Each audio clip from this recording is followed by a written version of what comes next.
Brad's a survivor. I had to survive this somehow.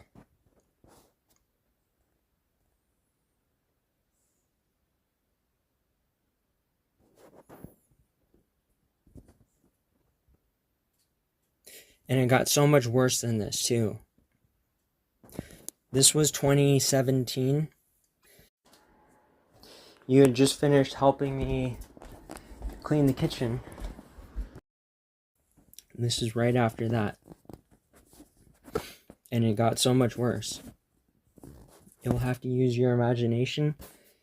Imagine every single square inch has got 6 inches of garbage and crunching sounding papers and napkins, and it's just so much worse.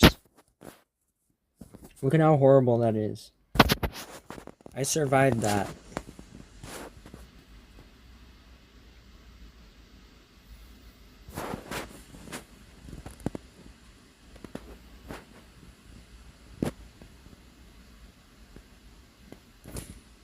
You're gonna see the printer box for the printer towards the end, and then there's about 4 years that goes by where it just gets worse, and then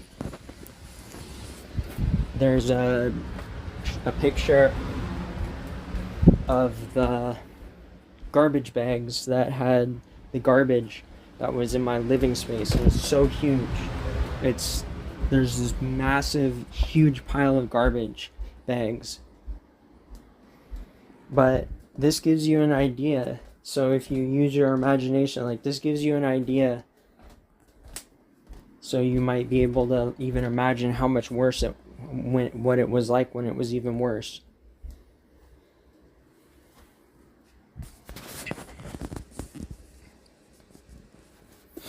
There was an area where you can see the giant pile of garbage kind of up to the right of that.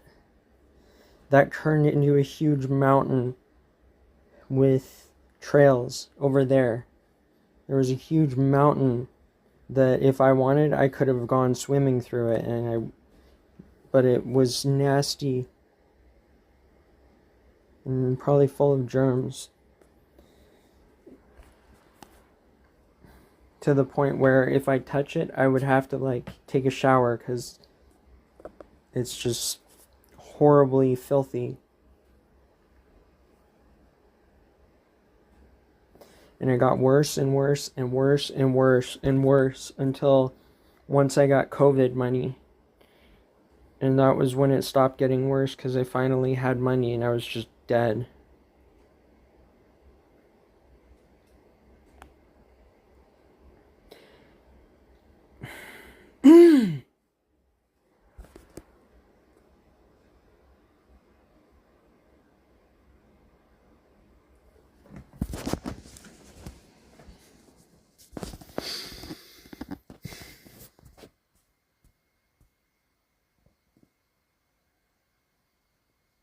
Right there. And just every square inch has just so much, and it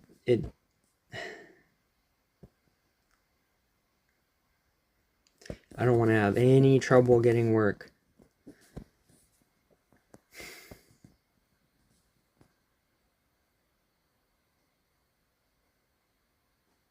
So the printer, there was that first printer that I got. There's my hands. I ended up getting, my hands were hurting from washing them too much because it's so filthy where I lived there. That, when you start printing and then you have to cancel it mid-print, it spits out a paper and I can't put it back or it would, like, mess with my mind. So it would end up on the ground because I couldn't afford garbage bags. The whole house blew up. There. That was in my living space. That was 4 years later. That was horrible.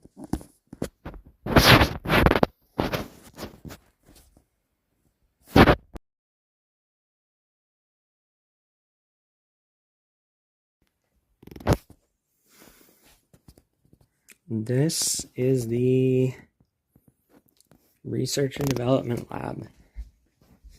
This is where I get a lot of data creation done. Really influential data creation. I've got a database. This is where most of the data just sort of ended up. Those are all subjects like building, like that one's the building. I mean, these are huge. And I'm able to make reports. That's like the Diablo portal, kind of. I'm able to make reports that are extremely powerful. You know, that one's for buildings, I guess. Over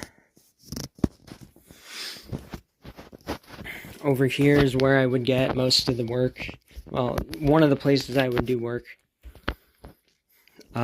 That's probably a better place that I would get work done. Okay, that video wasn't doing it justice. In that video, I had one computer open because I was trying to simplify. However, I in fact did just later. I pulled the second one out again. Usually I have two, and then I tried simplifying, and then just naturally I pulled another one out, so that I've got all of that. 4 monitors, or 6 of them, I guess.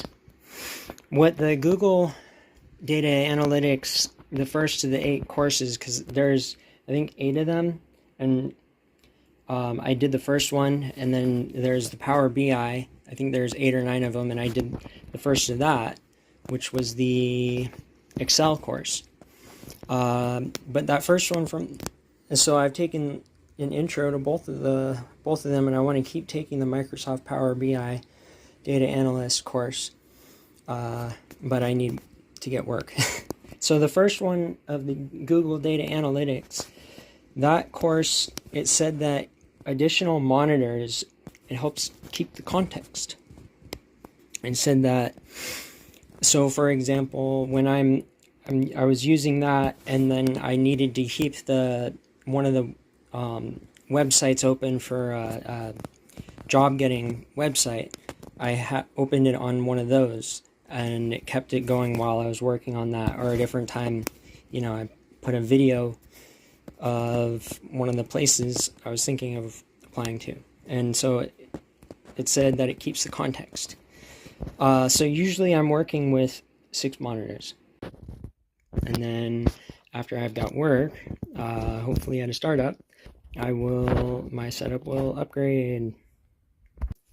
Look at that. This is the huge, crazy, massive laboratory. Everything fits in there. And then it slowly burns through. These have got 500 pages and a couple legals side by side every time I turn the page. And they've got numbers on them. There's laptop, Microsoft Word.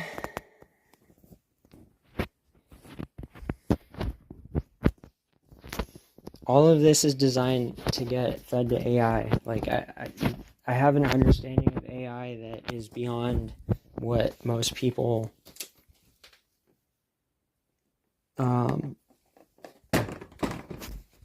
even comprehend.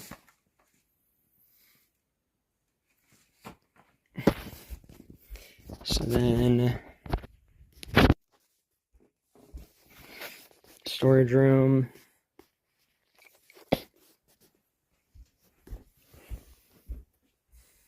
Master bedroom. This is where I turned the master bedroom into a workshop, and then that's how you know that I care about work. Because I turn my bedroom into just where I sleep, and then where I get the work done is the master bedroom.